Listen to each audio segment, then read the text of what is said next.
In today's video, I'm going to teach you how to reclassify transactions in QuickBooks Online Advanced.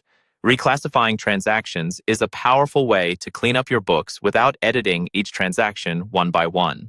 This is especially helpful at month-end or year-end when you notice that income, expense, or balance sheet accounts don't look quite right and you need to move things into the correct buckets. First, let's get into the tool.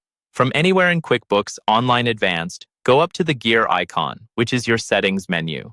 Click that, and from the options that appear, choose Reclassify Transactions. This opens a special accountant-style view that lets you update multiple transactions at once. Next, you'll choose the type of accounts you want to work with.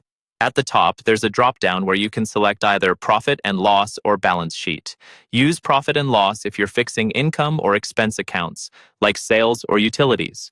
Choose Balance Sheet if you're adjusting assets, liabilities, or equity, such as bank accounts, loans, or owner's equity. Once you've picked the account type, you'll see a list of accounts on the left-hand side. Select the specific account that currently holds the transactions you want to change.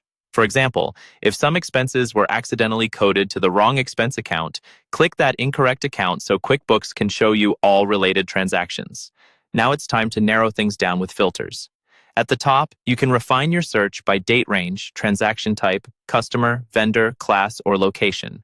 Use these filters to get as specific as possible. For example, you might filter by this month only, or by one particular customer so you don't accidentally move transactions you didn't mean to touch. After setting your filters, click Find Transactions. QuickBooks will display a list of all the transactions that match your criteria. Review this list carefully, then check the box next to each transaction you want to move. You can select a few or use the header checkbox to select them all, depending on how precise you need to be. When you're ready, click the Reclassify button. A panel or pop-up will appear where you can choose the new details. Here, select the new account, and if you use them, the correct class or location you want to assign. Take a moment to double-check your choices, since this will affect multiple records at once. Finally, click Apply. QuickBooks will update all of the selected transactions in one step, saving you a lot of time and giving you cleaner, more accurate financial reports.